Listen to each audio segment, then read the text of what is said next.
you, I love you. She almost caught me.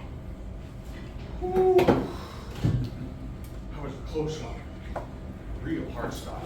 The beat coming out of my shirt like a bomb. I'm about to explode. Ba-boom, ba-boom, ba-boom, ba-boom. Oh, this is all getting much more difficult. See, it started with just one I love you. Very quiet, very small, but audible. I love you. Said to the back of her head as she moved through the room, holding hands, smiling, brushing back a tear. As she turns around in the middle of an I love you, I thought, she'll catch me, and she'll hear, and she'll see, and she'll know, she'll catch me. And I'll be happy to be gone. But one I love you wasn't really enough. One I love you was too subtle. So I advanced to two.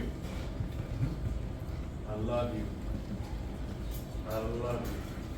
Still, she didn't turn the time, so I went to three. I love you. I love you. I love you. Nothing. Now I'm up to 9.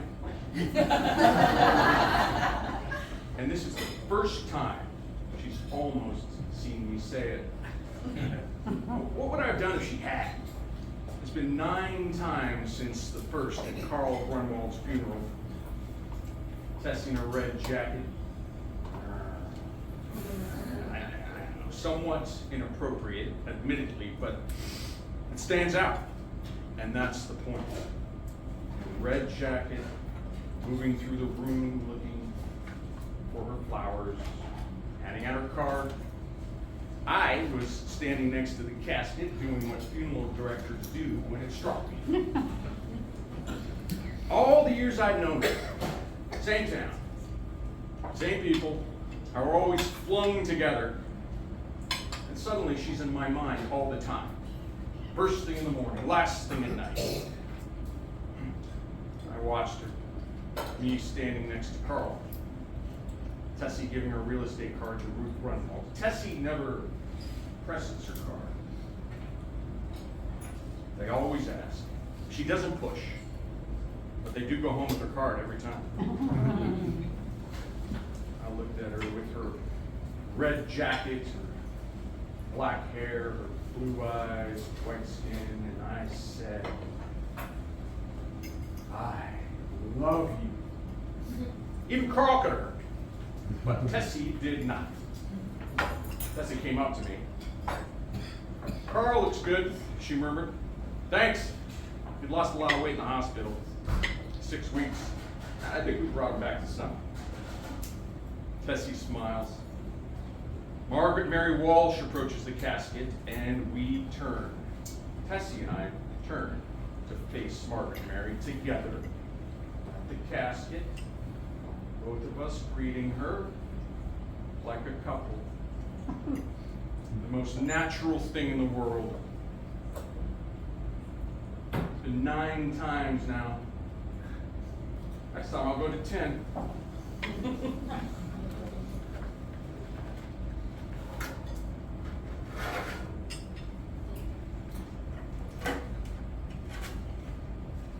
Nettie James died yesterday. She was 103, been on the verge of death for 28 years. Coal money. Very rich. Terrible woman.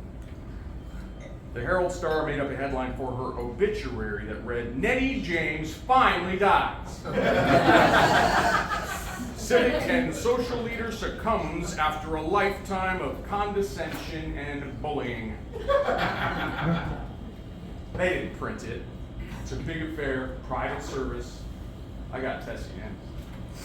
Not that the James family is thinking about selling the big house on Norton Place or even using Tessie's real estate company.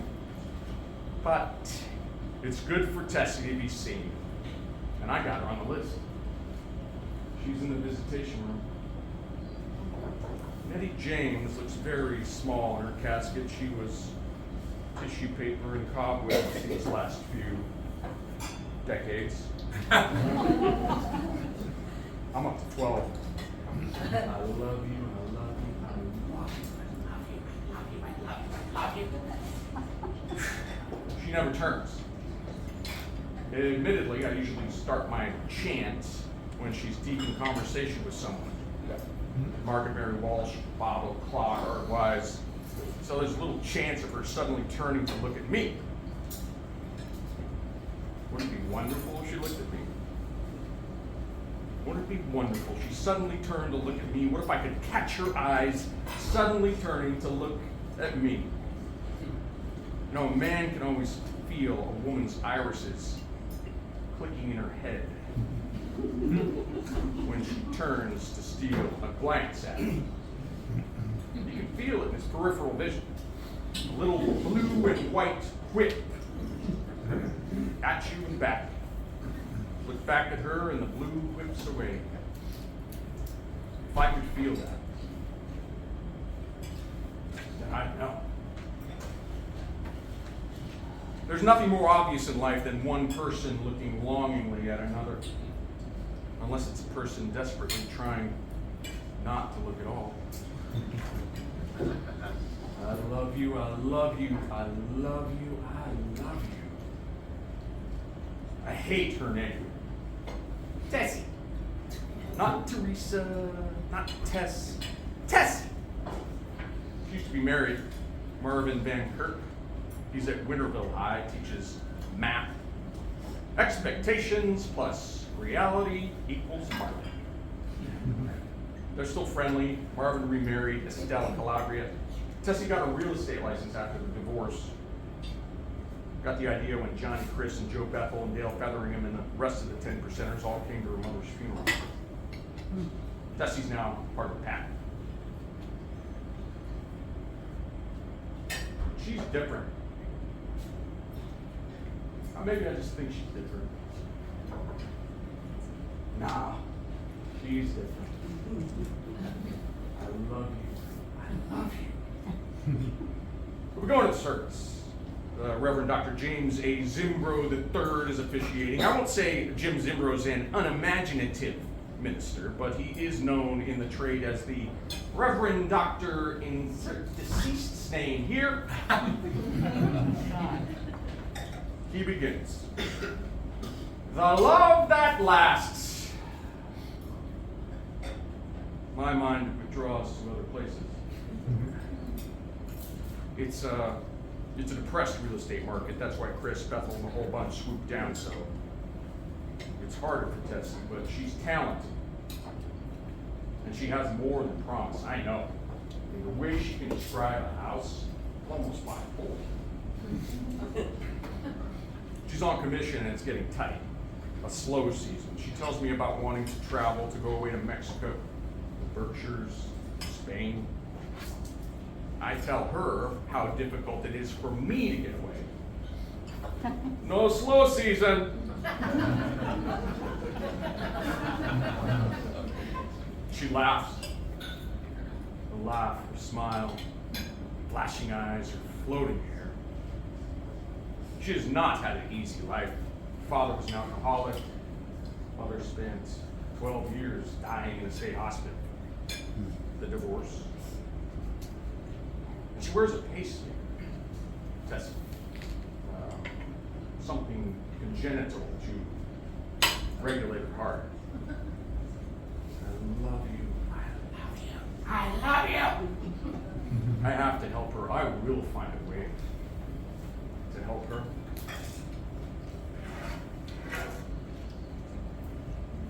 So I started to give Tessie advanced word of imminent death.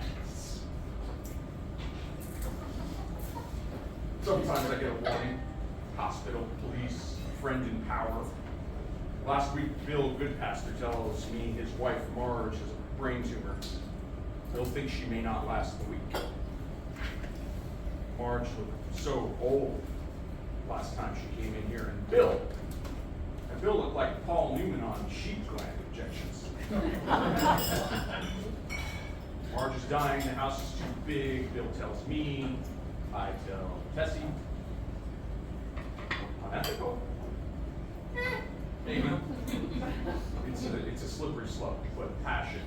It's embracing lubricants. I love you, I love you, I love you! I'm up to 17 now. I'm starting to think she knows I'm saying it. That's why she doesn't turn. I have considered driving past her house at night. The light in the window, nose pressed up against the pane. But I've restrained myself. That way leads to madness, the padded cell, the perch in the book depository window. I am not like that.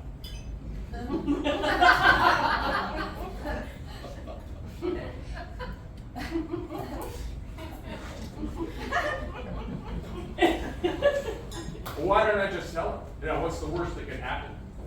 Mockery, humiliation, a howl of derision followed by 20 years of averted glances. There should be a kind of safety net for these moments, a magic shroud you can use. You go up to a woman and you say, I've been meaning to tell you. I love you. Now she says, I love you too. Great, fantastic, everybody goes to the prom. Now she gets red in the face, takes your hand and says, that's so flattering, you're such a friend.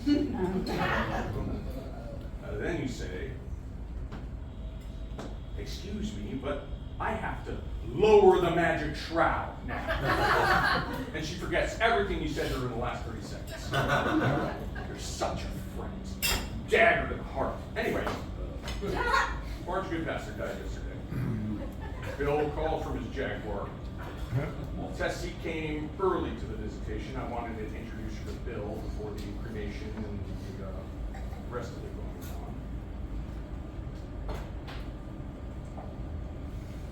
on. I am making this vow. If my I love you gambit does not prove fruitful, I will take drastic action. I will tell her my true feelings before the year is out. Tomorrow is Thanksgiving.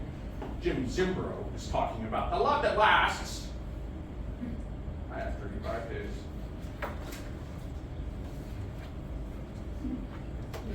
Tessie said, I hate you today, and I think there's hope.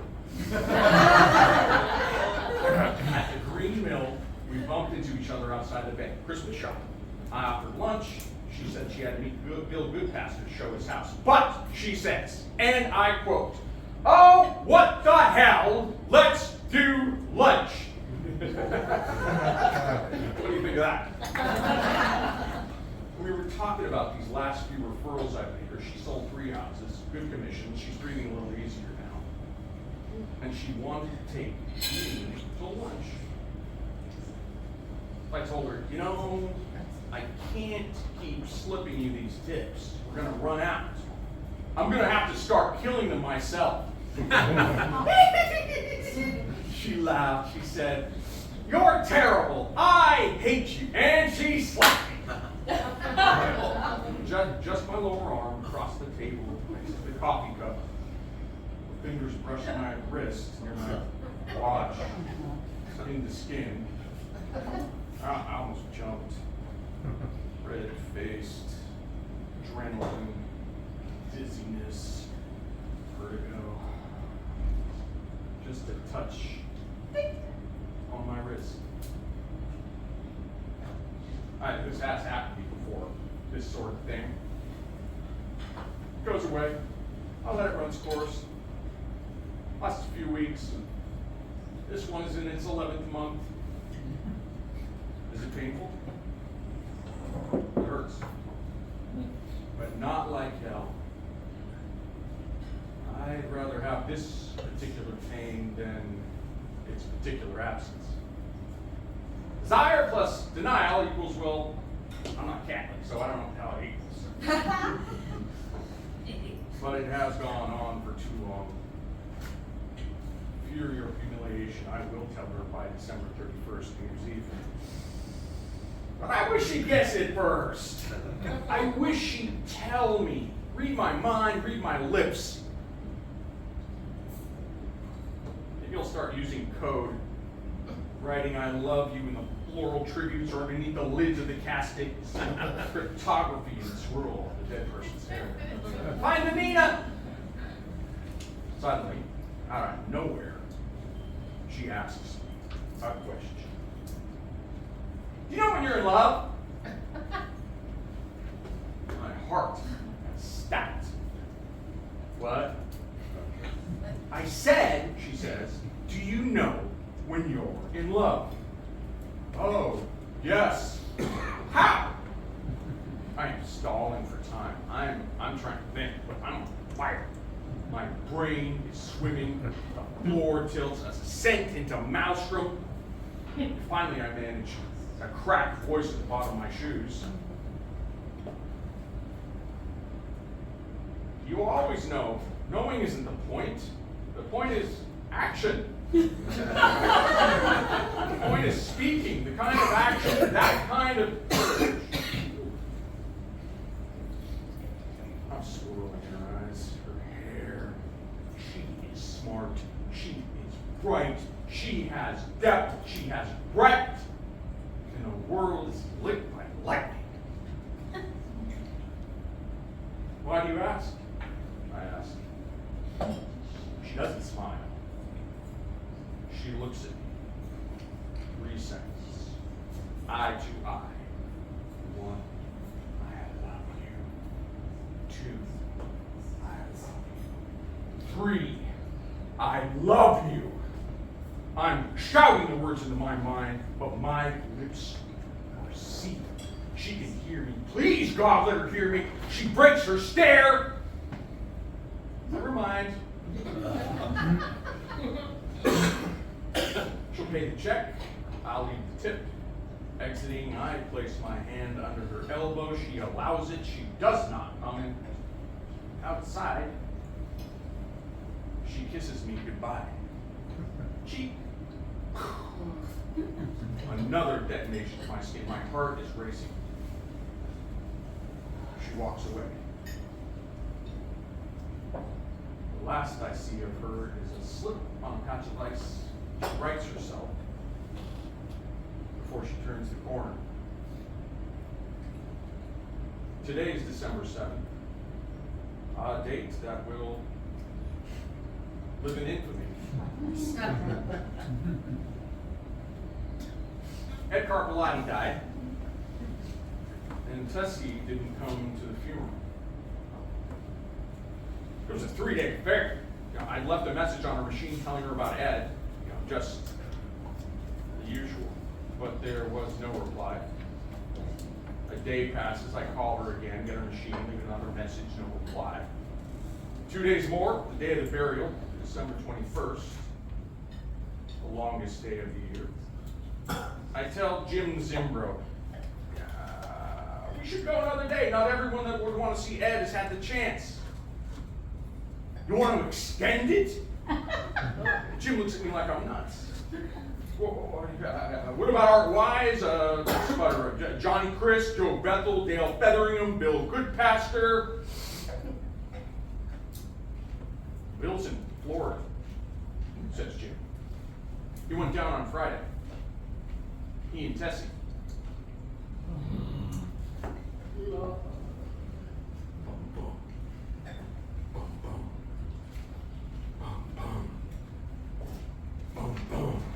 I slammed down the coffin. Let's get this damn show on the road.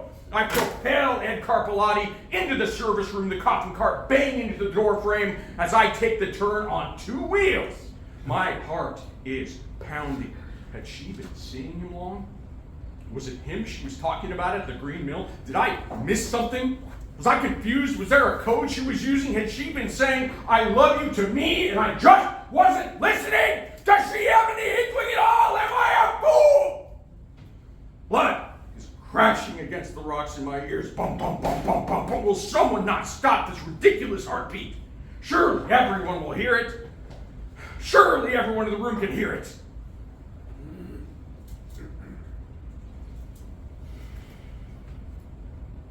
But they do not turn. They do not hear. They do not see. I am not God.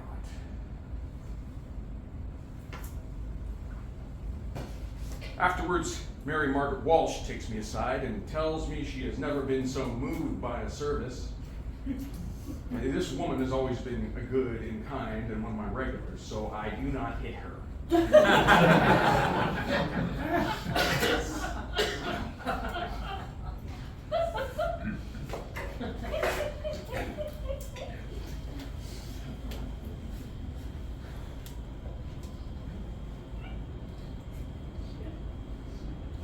I was on a bus once in a large city. Sitting next to me was a young man. Across from him was a beautiful woman. They were making eye contact. Look at him, look away. Look at her, look away. The tension was fantastically enormous. We all got off the same stop and we stepped onto the sidewalk. And the young man approached the woman and said, "I noticed you on the bus." What courage this man had. What faith and daring. He'd seen another face on this planet and he thought to himself, I will not slink into the night regretting the lost opportunities, the might have beens. I will not die 1,000 cowards' death. I will gather every drop of strength I have. This will change my life. I noticed you on the bus.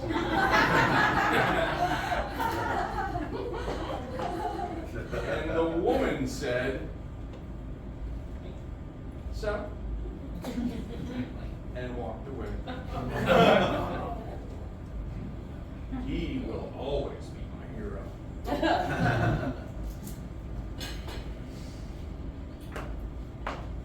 The hospital called me at 11:22. An accident on the drive from the airport, icy roads after Christmas, a slippery slope, a Jaguar over the hill. Bill Goodpaster is dead. So is his passenger.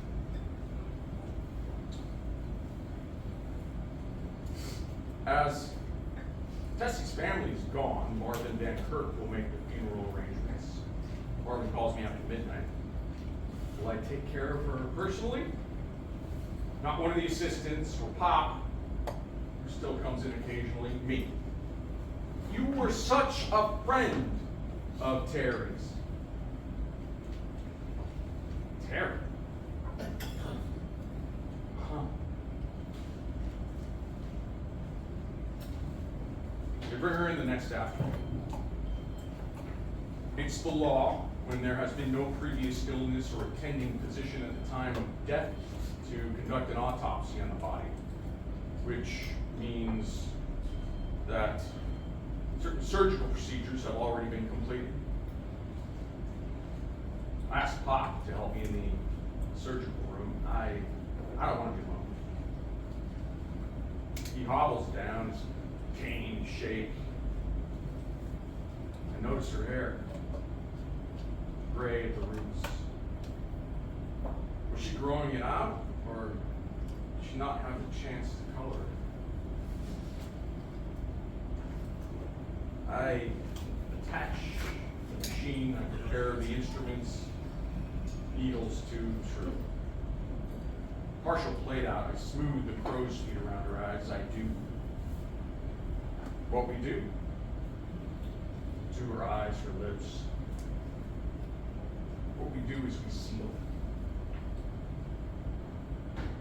The funeral's crowded. Johnny Chris is there, and Joe Bethel and Dale Featheringham, and Reverend Zimbro is to fill in the blank. Zimbro asks Marvin if there is anything he should add to this service. I open my mouth and say something about Mexico, Berkshires, Spain. I've spoken too loudly. Heads have turned. Across the room, I see my wife.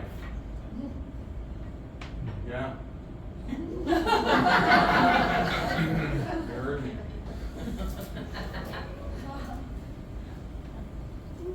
Marvin tells us it was Terry's wish to be cremated. Her ashes will be scattered over Mexico, he says solemnly. Whenever Marvin and Estelle save up the money to have a real vacation, that is. We do the final viewing, the final service, the casket is closed, and by 3 o'clock that afternoon, Tessie is gone. Little known facts. Some things don't burn in a crematorium. Diamonds, some metals, heavier bones. Some things you can't burn, like pacemakers. The heat makes them explode. You can damage the inside of the chamber, so it's important to remove them before you set fire to the body. I found this in the preparation. I really should have given it back to someone else. It keeps on ticking. Oh. Tonight is New Year's Eve. My wife is upstairs in bed early, and there aren't any customers in the viewing rooms. For the first time in memory, we are entirely empty.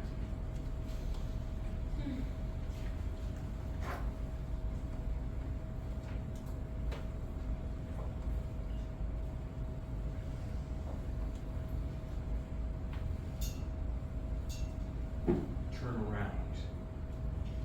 Turn around. Look at me, sweetie. Please look at me this time. I'll say it again. I'll say it 1,000 times until you turn around and catch me.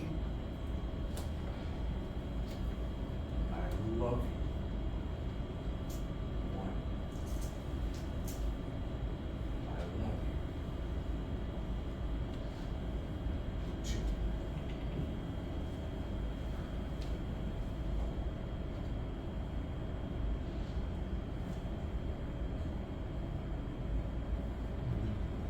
A kiss.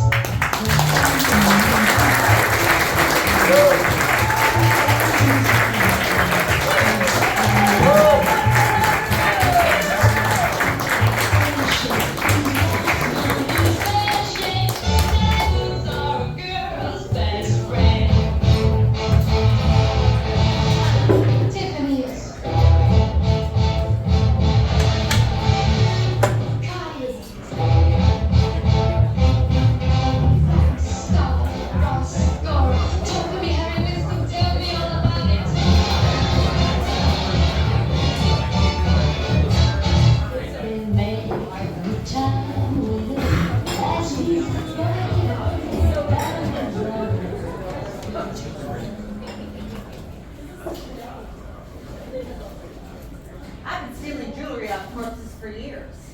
Grandma be a fucking cinch. Let me go back. The phone call off the dead always comes between midnight and 1. Before midnight, the call can be anyone for any reason. After 1, if the wrong number dialed in Spain. But if the phone call comes in between midnight and 1, the news is a houseboat on the river Styx. No mistake, Charlie. When I get back to my apartment from the Viper room, the electronic guy in the answer machine says 12:48. It's Donald's voice. Hey ho, Mac, father this end. We're calling from the Philadelphia house. Calls collect ASAP. Hope everything A-OK on your end. 10-4. My father never says goodbye. It's always 10-4 or 8-OK. It's a superstition. You know, if he says goodbye, he'll die soon in a fiery plane crash. Look at the clock at the end of the bed, 4:36 a.m. If it's 4:30 in Los Angeles, that means it's 7:30 in America. That'll be a big now in Philadelphia, I know. And that's unfortunate because it means my call will not wake them. I pour myself a drink, vodka because it's morning, and I dial. Donald answers. It's Nettie, he says. She died last night at North Place. We're driving down. Are you able to get a flight to Pittsburgh? Do you need anything? Yes, I say, I can get a flight out. And no, I don't need anything. Anything in my family means money. Roger then says, Donald, over and out. We hang up. She's dead. My grandmother, Nettie James, is dead. This is my moment. My destiny has called me.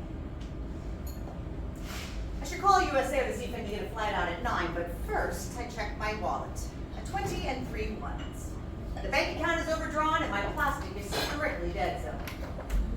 I need enough money for a plane ticket, a rental car, and 3 days in the worst place on earth. I'll have to go to work. The LA Times is delivered early, so I go to the door and grab it and head straight to Section D.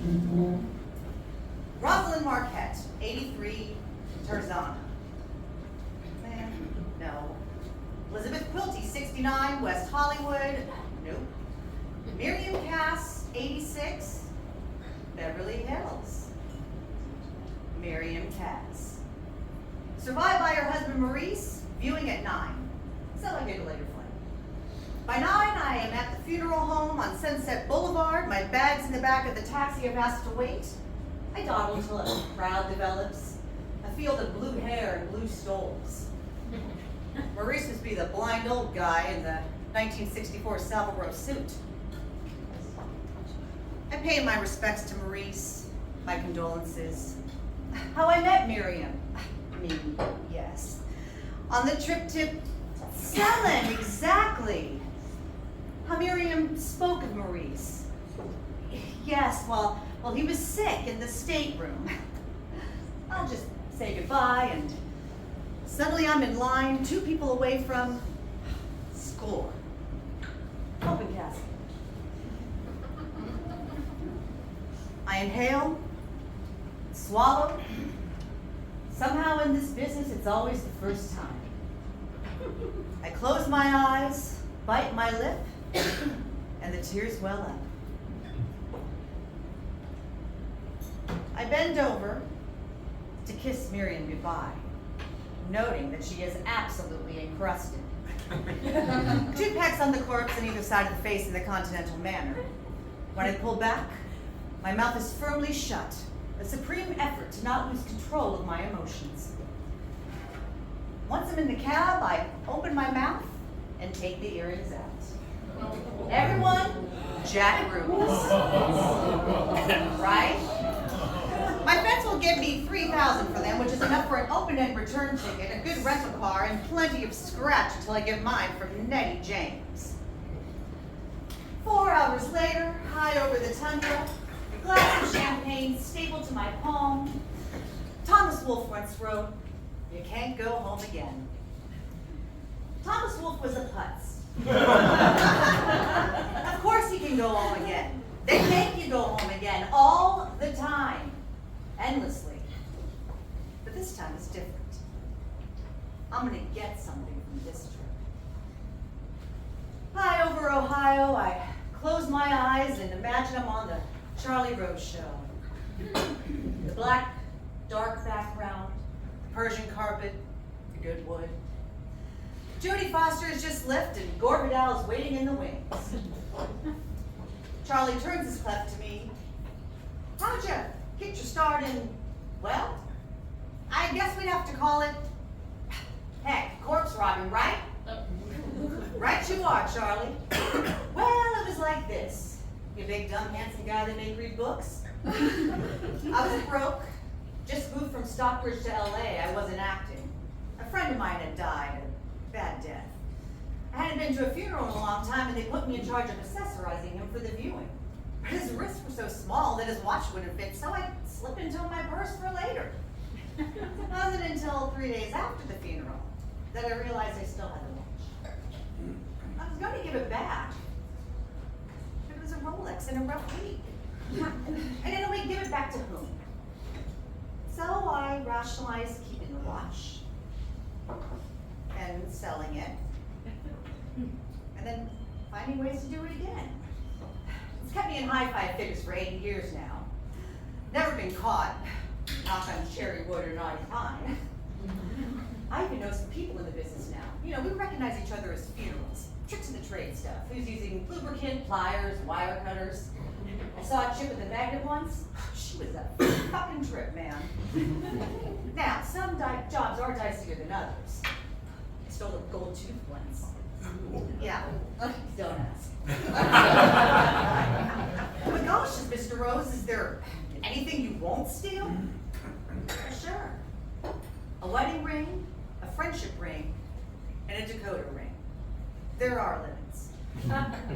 But why do you do it? What do you want?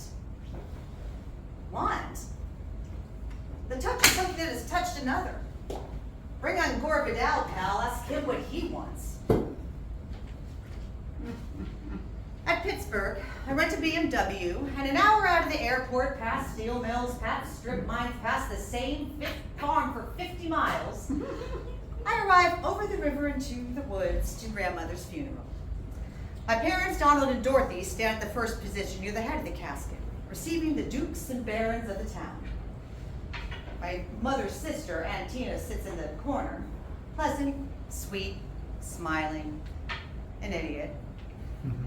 At the rear, near the exit, is her only son, Gerald, and my brother, St. David the Perfect. I look out on a jumble of white poinsettias. It's gotten out that Nettie loved white poinsettias. I feel like we're burying her on the set of Dr. Zhivago. I squint below a snowy plant and I see one lone figure. It's Josephine, Nettie's housekeeper on Norton Place. She was my grandmother's HR Holloman. You know me, Josephine? She nods. You remember me, Josephine? She does. You're the bipolar bisexual drug addict. Well, she's not wrong. Imperceptibly, I can feel Donald and Dorothy glance in my direction. It's actually a glare. It wouldn't look like a glare to anyone else, but to a James, it's a glare. It's kind of like how only dogs hear certain sounds. Suddenly, my brother David has sidled up next to me. I can smell the Pepto-Bismol on his breath. After the viewing, mother and father want to have a word with us. And then David slides back to this post near the flowers from something called the First Church of the Charismatic Assumption. I can sense the tension in the room. They're all acting. Well, they're acting as if someone has died. Nettie James was 103 years old. This funeral has been in rehearsal so long they've had replacement casts. But somehow, the relaxed jocularity one associates with the death of a very old, very demanding, very rich Harridan is entirely absent. I mouth to Josephine, what's going on? There's been a new will. Minutes later, the family is gathered in the spare viewing parlor where my father, Donald, is interrogating a young local attorney named Danny Spar on how it could have happened. $5.2 million up to the First Church of the Charismatic Assumption? The Norton Place house and the Lake Cottage house left to Charismatic Alternative Families, Inc.? My wife's mother left the entire family fortune to a bunch of crazy, holy roller devil worshippers? Danny Spar shrugs. I warned you to disconnect your table TV. Well, the will has been read, the money is gone. This they will have to get used to. But I have not come for money. I have come for something else. Let me go back. In In the black and white photograph I brought with me from LA, a beautifully coiffed woman in her 60s holds the hand of an equally beautifully coiffed girl with red eyes from crying who's 5. Only you can't see the red eyes in the black and white, but you can see the tears. It's 1963, and I am not going to the beauty parlor. I'm in the back of the big blue placard screaming, and my grandmother has decided to calm me down by taking me to the big department store, The Hub. She holds my hand, and when we enter, hundreds of shop clerks rush to greet us, bending, groveling, rubbing their hands. Mrs. Bordenberger from the department store in the shoes, Miss Carver from the dress department, Morton Linkoff from jewelry. They give her presents. Something especially important seems to come from Morton Linkoff. Something wrapped in a box. Then he turns to me and says, "You see, if you're nice to people, they give you things. Tell you what, you be a good girl today when you get your hair done, and then you'll give you what's in this box." And she opens it. Inside is a beautiful tear-shaped ring. It seems to sparkle with every jewel on the planet. I've never seen such color, so many facets, such light. I will do anything to get this ring. So I am a good girl. And I get my hair done. And I calm down. And when it's all over and we're back in Norton Place and Josephine's getting ready to take the picture, I ask my grandmother, "So where's my present?" And Nettie says, "Oh, that was just something I said. You can't always get what you want." And the ring goes on her finger.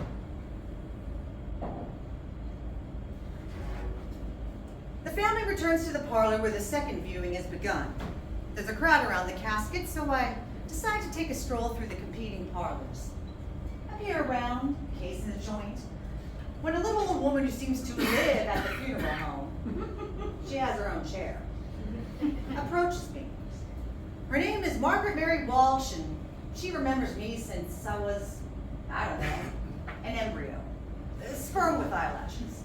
We had traded name nonsense for a while. It sounded like a cake mix lobotomy. Finally, she remembers the missing piece in my puzzle. "And how is your husband and family?" Imperceptibly, I could feel David Flinch, Tita Wentz, and Donald and Dorothy blush. But I am fine. I tell Margaret Mary Walsh, "I'm not married anymore. My husband never fixed the kitchen door." This seems to satisfy her. The crowd around the coffin has a coffee break, and so I make a beeline for the casket. I peer in at my grandmother.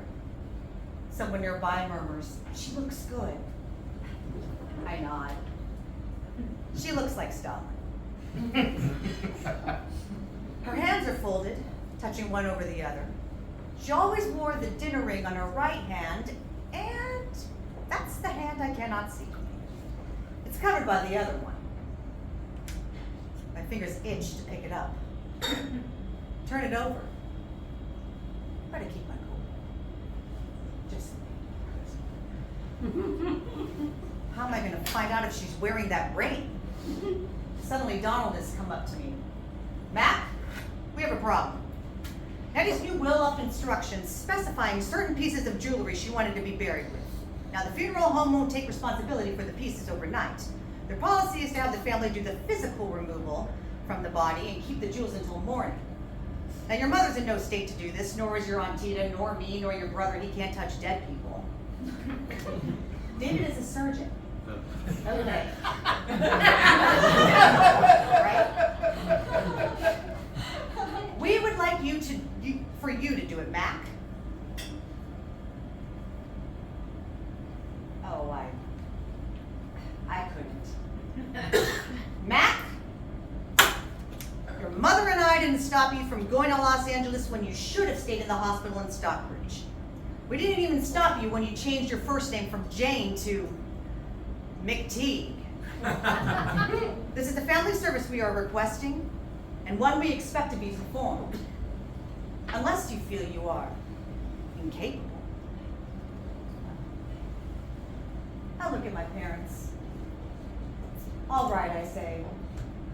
Sure. I've been stealing jewelry off corpses for years. Grandma will be a fucking cinch. I go to my grandmother, I remove the jewelry. I try to make it look like it all takes longer than it does. Then I very deftly flip her left hand off her right. There is no tear-shaped dinner ring. Her fingers are bare. I pat her down like a cop at the airport. It's not there. Nothing. In a daze, I give the jewelry to Donald, then I take my rented BMW and drive to a place called the Green Mill where I proceed to get drunk with a feed salesman named Dwayne, who can't take his wedding ring off fast enough. An action that makes me so sad and depressed. I say horrible things about feed salesmen, and I go back to Norton Place very alone.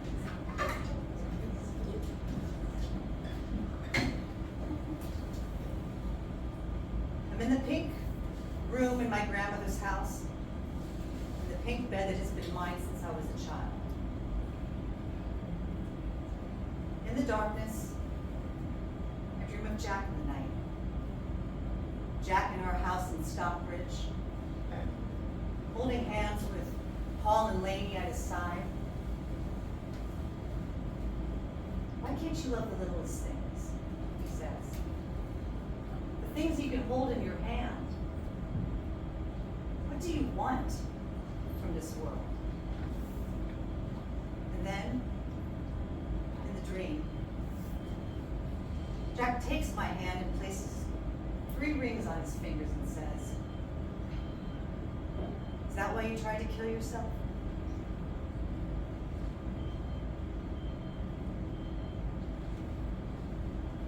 Yes. I left our bed and I went to the garage and I sat in the car on a cold, cold night and I turned on the ignition. I tried. Didn't work out the way I planned.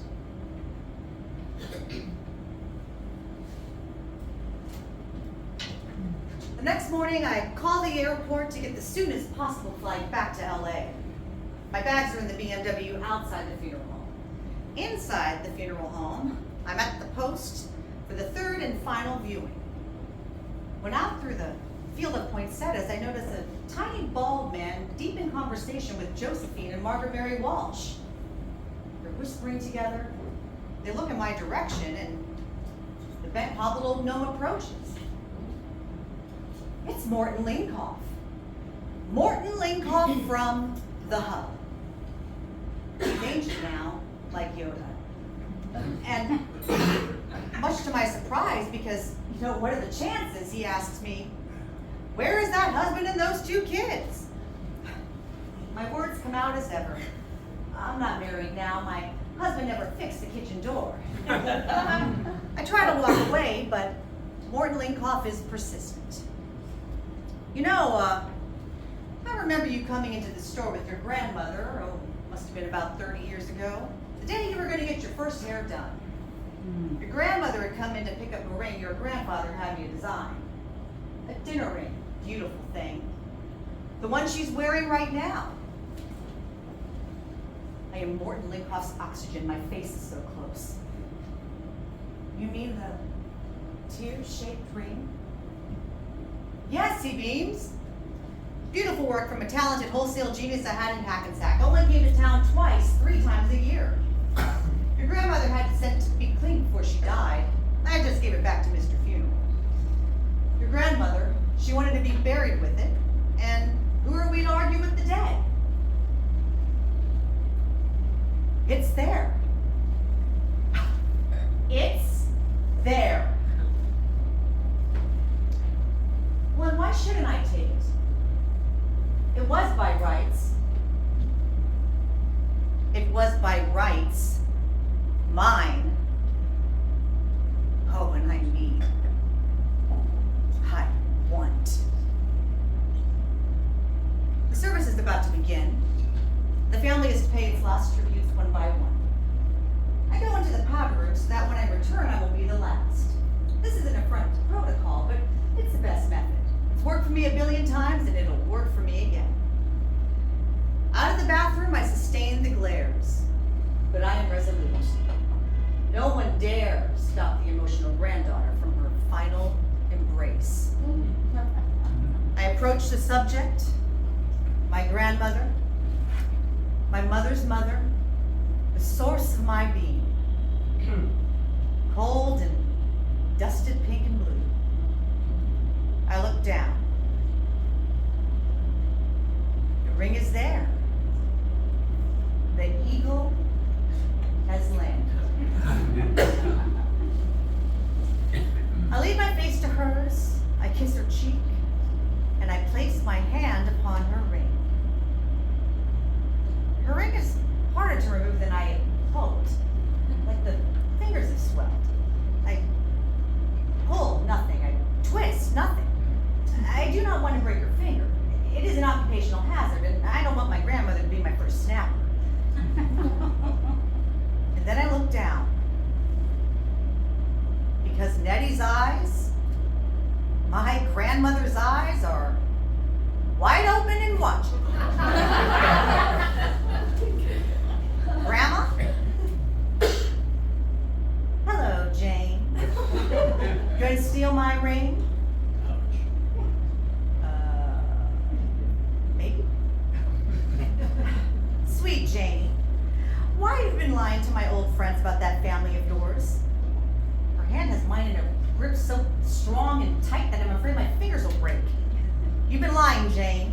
I won't let go till you tell Grandma where that husband of yours and my 2 great-grandchildren are.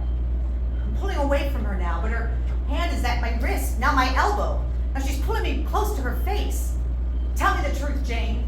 Why have you been lying? Where is that husband of yours and my great-grandchildren? I'm running a cold sweat. I'm looking around for my family. My family, and there's no one in the room. Where is your family? Where is your family? Where is your family? I shout, my husband never touched the kitchen door!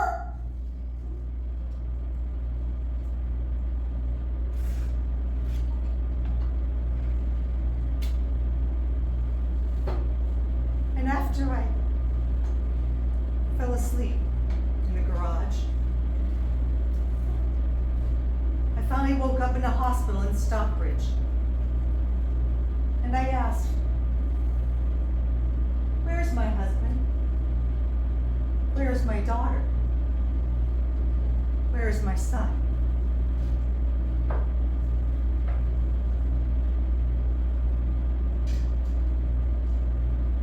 They explained to me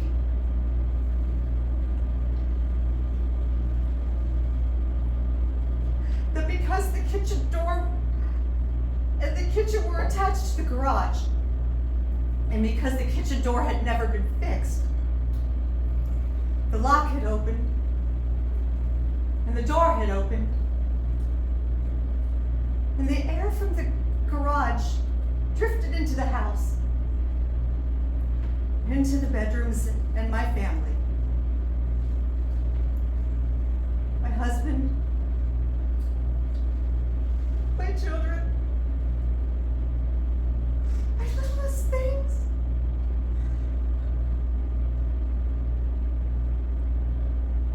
They had killed my family while I slept! Let me go back.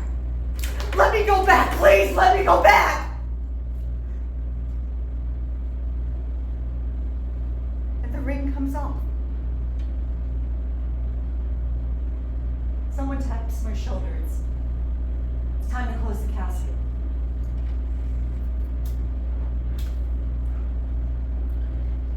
At the graveside, they placed the coffin deep into the ground next to my grandfather's old headstone. the earth begins to hit the top of the casing with the sound that is unmistakably lit. I'm listening to the minister talk about the gift of the homemaker. The ring clasped tight in my hand.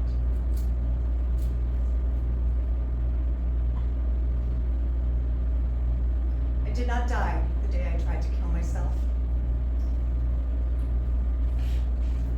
They buried my family before I had a chance to touch them. Hold their hands one more time. Jack's wedding ring. Lainey's friendship ring. Paul's decoder ring. All deep in the ground before I woke up.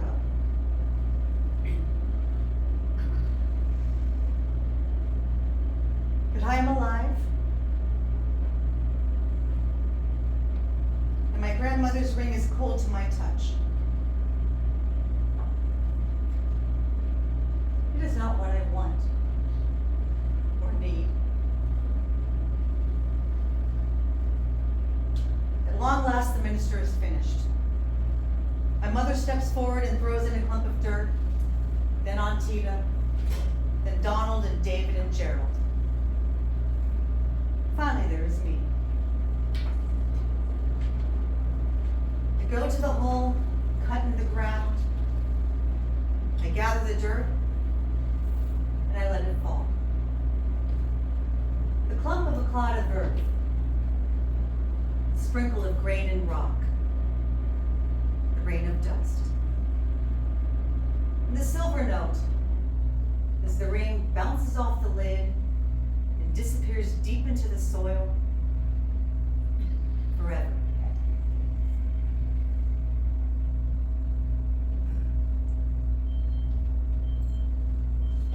In Stockbridge, Massachusetts, where I lived for years, there's a place where my other family is buried. I've not yet visited them, but I know the way there. In the darkness, I pray for the hand. I pray for the touch of a hand that has known my touch too. The call of the dead is not strange in the night.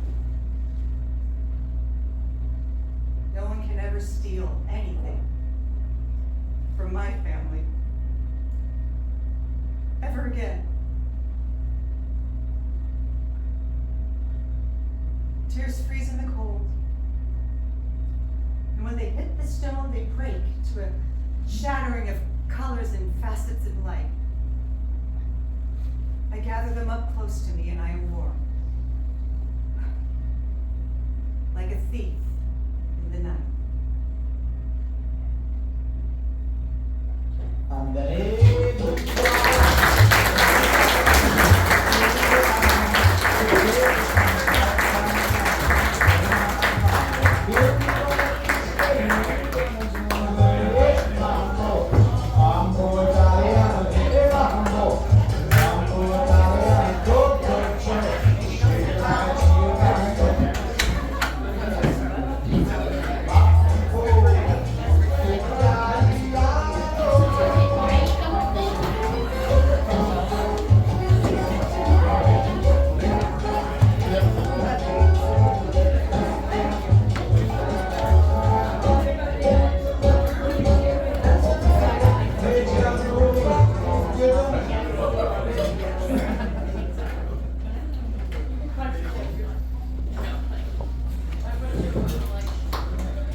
Said I couldn't keep my mouth shut.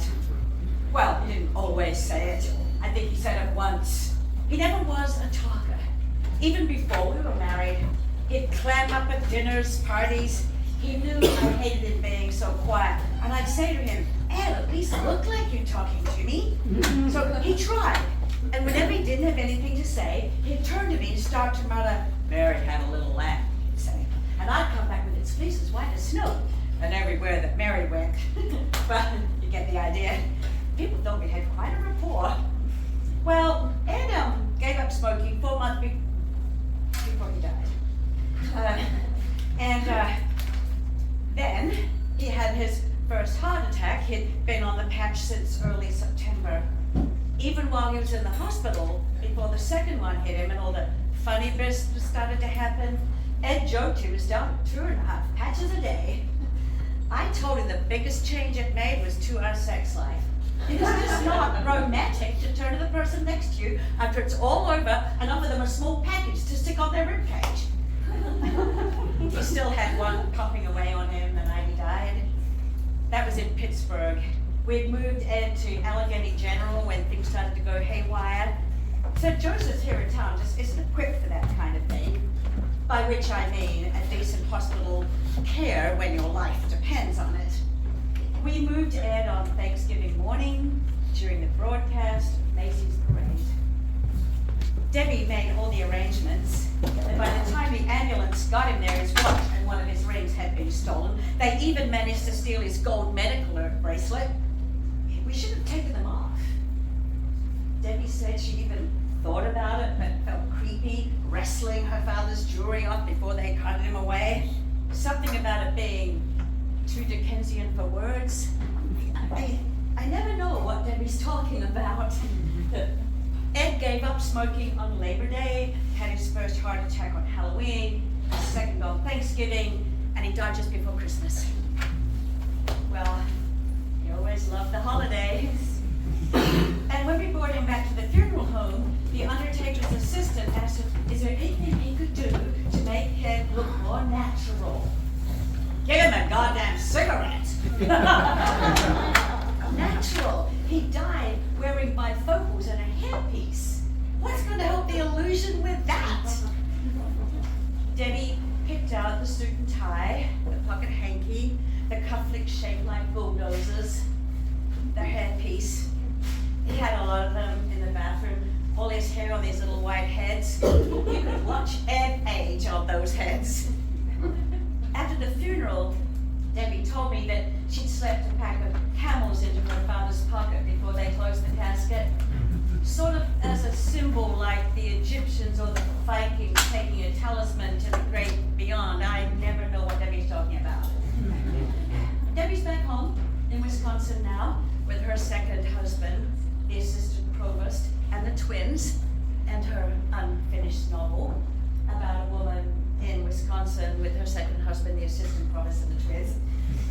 I thought about calling her after the funeral when things started to happen, but she's listening to Prozac and I didn't want to interrupt. You know, I can't remember where or when I met Ed. Tootie Vaughn would remember. Tootie's my best girlfriend and she remembers things like this. I don't. All I remember was I was living at home with Mother and Daddy, and then there was Ed. He left his dad's grocery store and was going to build highways, roads, bridges. He had no money, no prospects, and Mother and Daddy did not approve. I had to sneak out of the house to see him once. Mother and Daddy thought I'd gone with Tootie to see Martin and Lewis's My Friend Irma Goes West, but I'd gone to Stone Road with Ed. Now when I got back, Tootie was in our living room with a guilty look on her face, and Daddy quizzed me about where I'd gone. You know, I always know when I've done something wrong. I start to sweat in my, that's polite to say, my collarbone, I flush. I get really red there. No one can see it, I can feel it. I lied, of course. I said I had so gone to the movies. Daddy said, prove it. So, I made up an entire plot. But My Friend Irma Goes West. You know, and the next night, I went to see My Friend Irma Goes West, and I was surprised to learn just how close I got. I wasn't there when he died. And he wasn't either. Well, it was 3 a.m., week before Christmas. The nurses said he didn't make a sound when the aneurysm hit. Why didn't he cry out, I asked. Isn't it painful? Oh, yes, they said. But what with the dementia that had set in following the second cardiovascular infarction, your husband's responses had become neurologically inappropriate. service, Mary Margaret Walsh tells me he was lucky to go that way, I guess. He recognized Debbie once toward the end, but he thought we were in Las Vegas. He thought I was his mother, and one night he saw a cow in the room standing behind me. Yeah, I tell her I'd like to die in Las Vegas with my mother and a cow too. The funeral was lots of people. Barbara Clark from the bank, Nodra Spurbio from Smith Trucking, Ed's brother, Frank.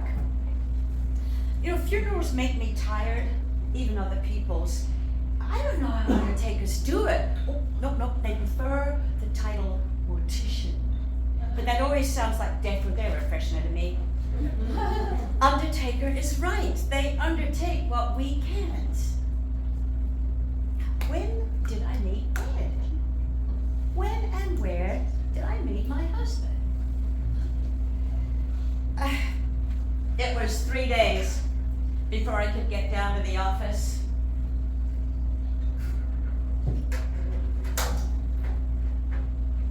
The way the will was written, I am president of Ed Kapalaki Inc. now. President.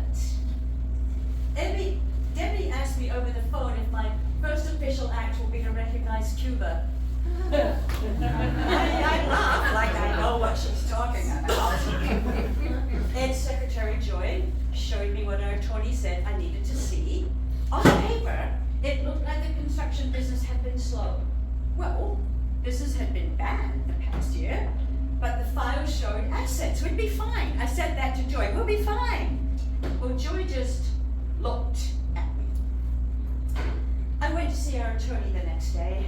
Now, I depend on Danny Spar, but it's hard to invest a lot of authority in the little boy who used to deliver your milk.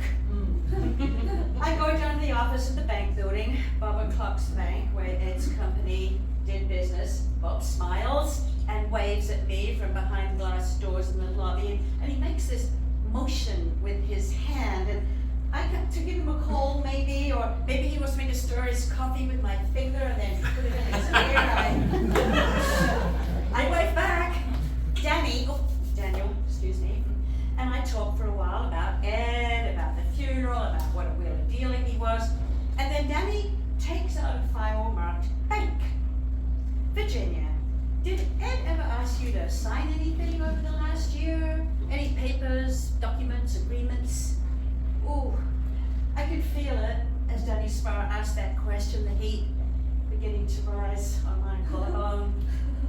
Oh, I was always signing something or other. Ed was such a one-man band, wheeling and dealing. Danny is staring at me. Ed always said I couldn't keep my mouth shut. I had told Tootie about the papers when I visited her and her new husband and back on Raton last April. I told Tootie everything, but she didn't talk. Virginia, did you sign anything that looked official? He delivered our milk. You can't lie to a blue-eyed boy to use it to deliver your milk. I'm not. And he hands me the papers from the file. Business loans from Barbara Clark's bank to Ed Kapalaki Inc. Secured with equipment, machinery, highboys, lowboys, tractors, bulldozers, every asset of the company. Business loans signed personally, which means since Ed got me to sign the papers, that I'm now personally responsible for the loans, totaling over $500,000. Danny tells me that Ed was behind in the payments, 6 months behind, and the bank has frozen my assets. Frozen my assets, the CDs, the IRAs, the saving, the checking account. Frozen, explains Danny, is a euphemism. They're going to take the money, unless I can find a way to pay off the loans within the week. Whew. On the way out of the bank building, I see Barbara Clark through the glass doors again. His gray suit, his pinstripe hair. And what I do next, I have not done before in my life. I hurry out of his bank so he will not see me. I turn my head. I run away.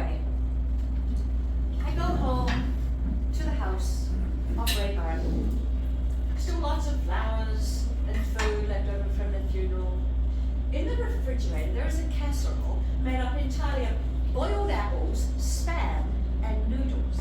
Nobody knows who brought it. It's pretty scary. Debbie says we should keep it until it learns to talk. I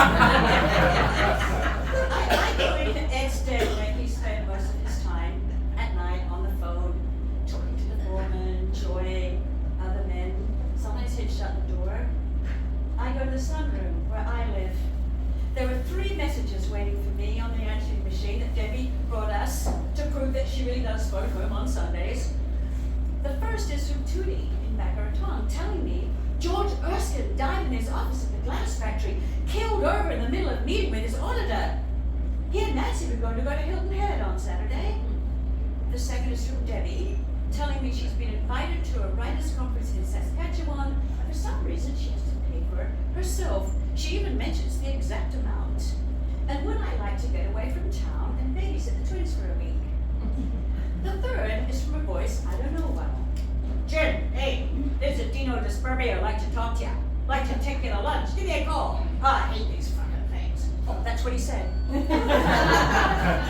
Well, I find his number in Ed's book and I call him back. Mr. Disturbio, I'd love to go to lunch, but to tell you the truth, I don't think I'm up to it yet. There's a pause. Well, we have some business to discuss, Jen. Well, I'm free now. Hey, not on the phone. Well, I agree to meet him the next day at the Green Mill. The Green Mill Luncheonette.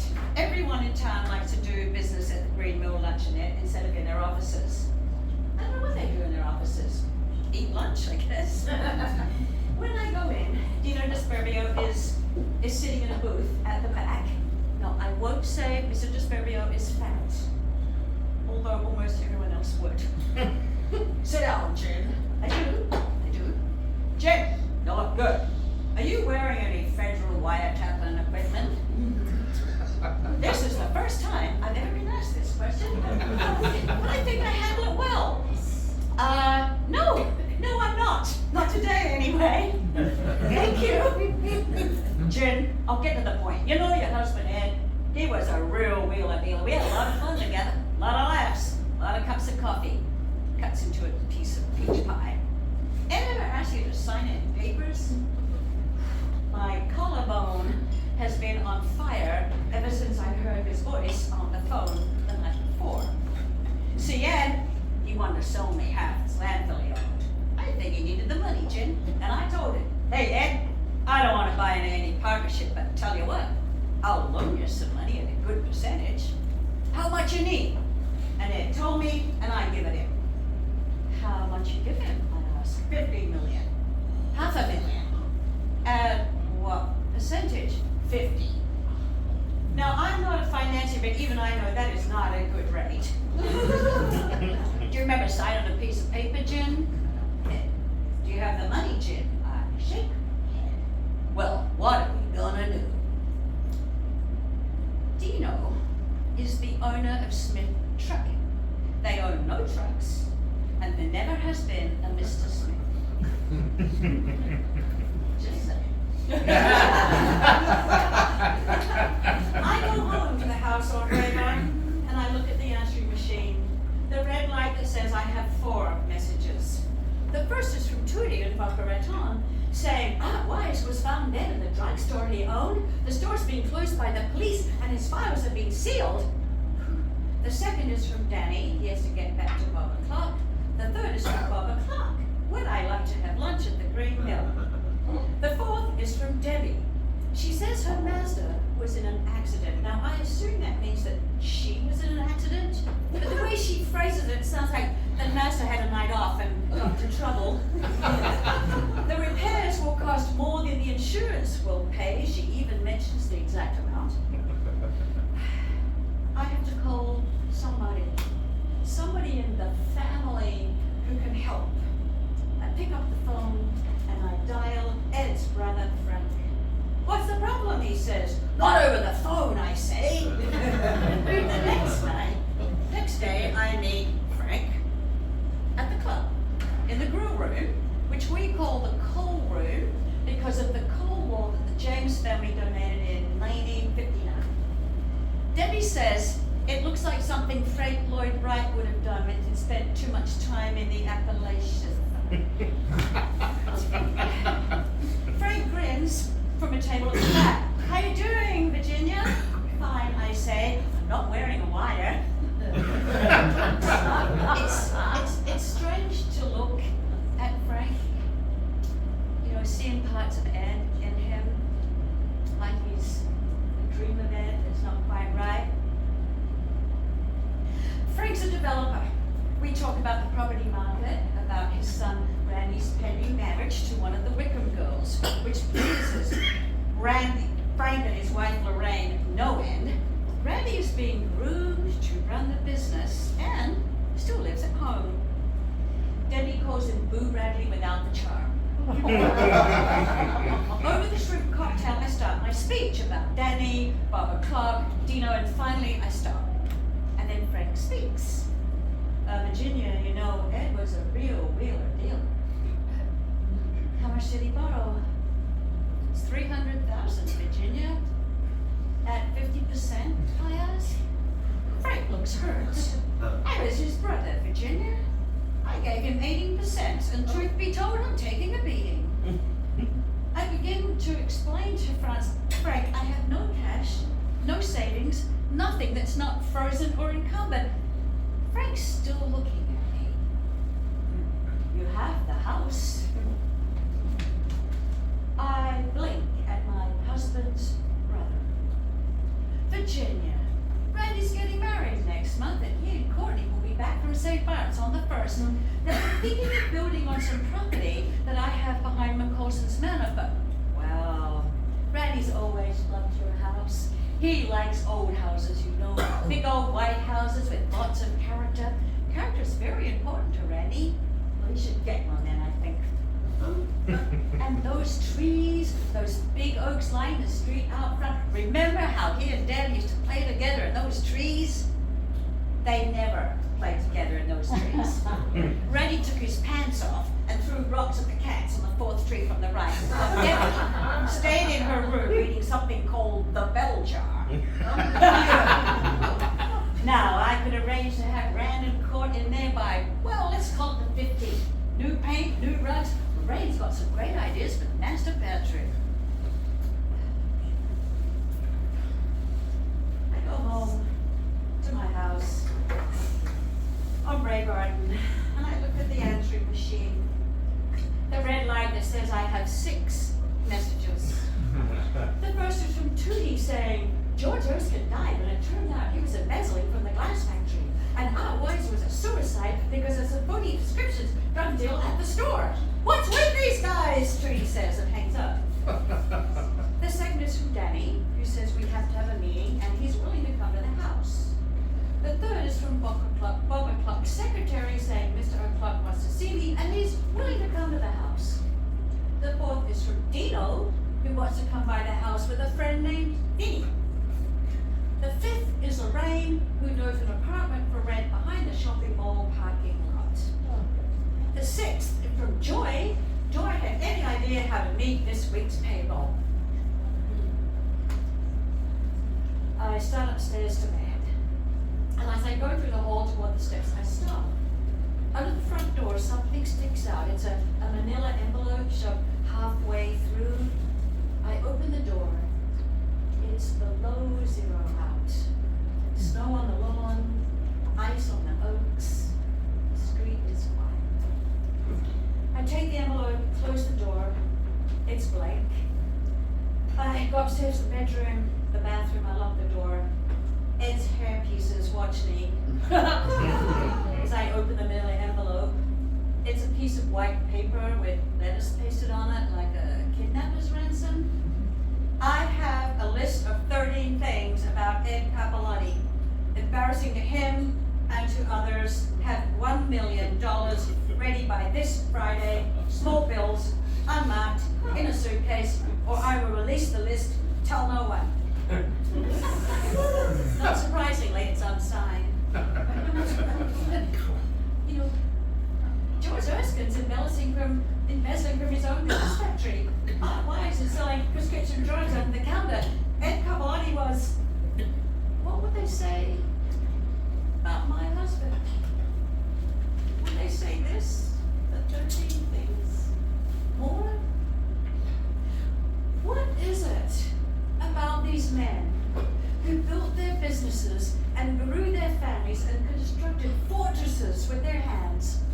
and died so frightened and so alone, who could never tell their wives their secrets or their fears. Ed was Catholic, and I'm not, and that was a bone many years ago, but I'm beginning to understand some things. I'm beginning to understand sin. Not the mortal sin or the venial sins, but the sin of failure. The secular sin that knows no organized religion. Where do you go when you've committed that? A lawyer? A banker? Your brother? Your godfather? No one absolves failure. No one lights a candle. You go mad. You pray for death and madness. A cow with your mother in a room in Las Vegas. He'd run out of ideas, plans, wheeling and dealing, and the last place he dreamed of was a land of gamblers in the middle of a desert. I live in my husband's desert now. I owe 3 times as much money as I thought I had in the world. I'm a widow. I'm supposed to be drinking gin and tonics on the terrace of a townhome with Tootie Vaughn in Boca Raton. I'm a widow, and we're supposed to buy new cars after our husbands die. I have not told Tootie. I would so badly to tell my friend Tootie. I lay out my silver, my china, my crystal, my jewelry, everything I have on the dining room table. I don't know where I can sell it quickly. Well, come close to what I need. Not for Bubba Clark, Dino, or Frank, or whoever sent this note. This note! Friday is 2 days away. There are 46 messages on the answering machine. I've not told a soul. I've not told a soul, and I'm screaming so slowly, so dimly that no one can hear. Where did I meet my husband? Why can't I remember where and when I met my husband?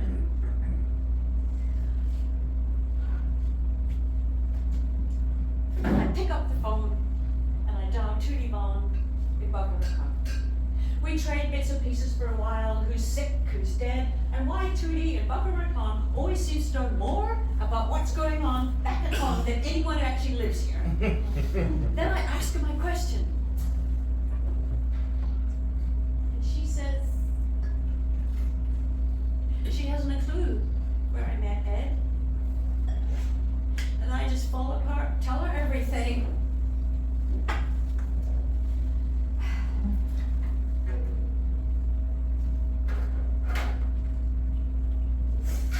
Did you notice this cane? It belonged to my Aunt Stella. I took care of Stella her last few years. About the time that Ed bought our house and Debbie was teething, Stella was a crazy old drunk who had one eye, smoked cigars, and drank gin from a bucket.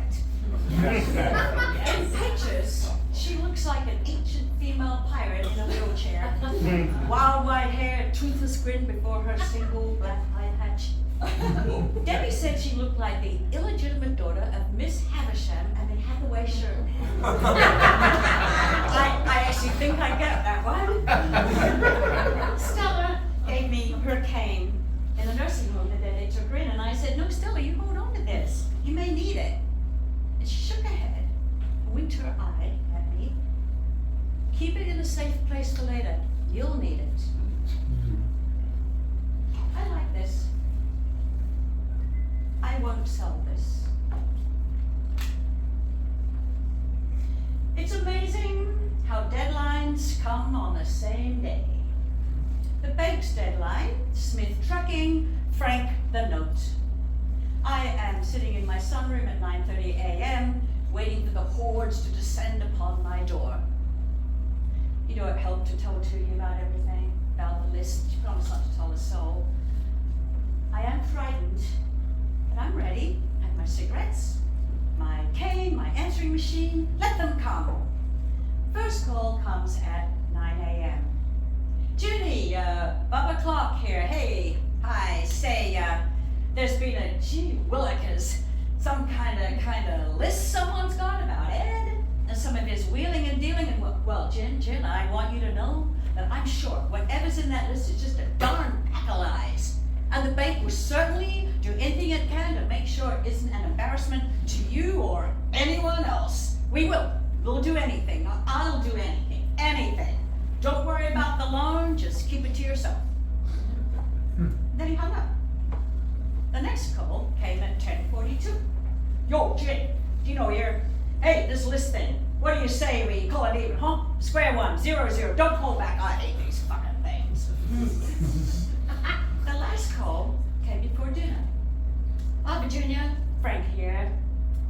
Long pause. Randy and Courtney will be living at home for the foreseeable future. Call me if you need. Tootie Vaughn says hello. Tootie has blabbed to everybody. And the idea of the list has scared them off. What's in that list? What kind of dealings did Ed have with Bob, with Dina, with Frank, with whomever? The rest of Friday, I wait for another demand from the author of the note. But it doesn't come that Friday, or the next Friday, or the Friday after that. Within a month, we begin to dissolve the business, sell off the assets. Since the loans have been forgiven and the creditors quieted, Daddy says I'll have some money to invest, retire on, buy a new car. I don't need a new car.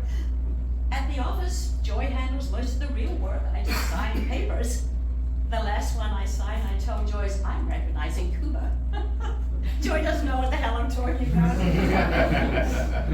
I'm flying to Wisconsin tonight to babysit the twins. But first, I had to come here to the funeral home. Another service. Somebody dies every day. Joy offered to drive me. We're a little early, and she insists on coming inside to wait with me in the smoking lounge. I say I have my cane and a copy of the Bell Jar, so I'm fine. And she says she wants to keep me company, and she seems odd, so I don't say no. We've never been close, Joy and I. She loved my husband, and that's always made it strange. So we sit in silence, and finally the last viewing begins. I stand up, and Joy is holding a manila envelope, just like the one that slipped under my door. It's from Mr. Capilotti, she says, and then she walks away quickly. I wait until Margaret Mary Walsh and the rest of the mourners have gone inside. It's a list.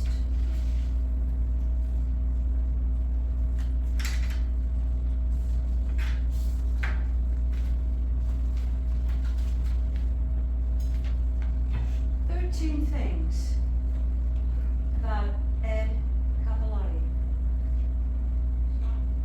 1. I have never loved any other woman but you.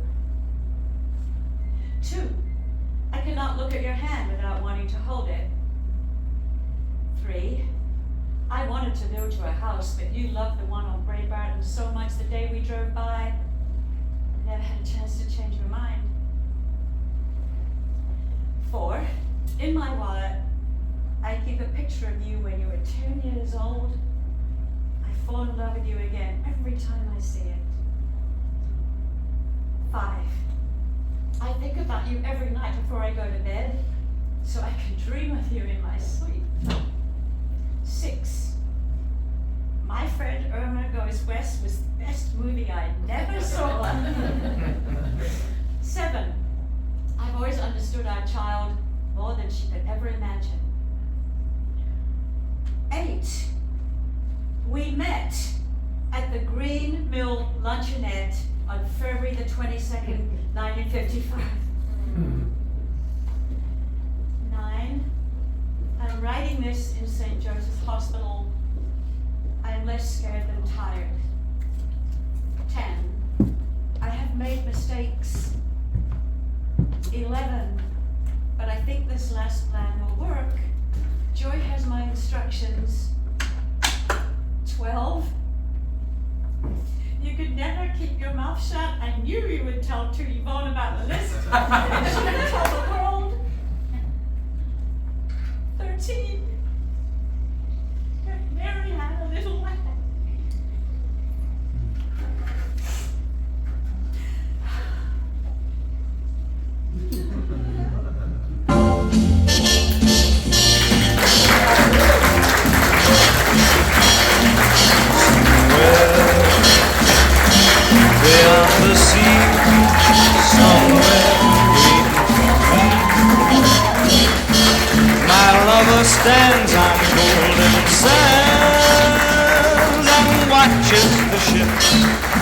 go sailing somewhere beyond the sea. She's there watching for me.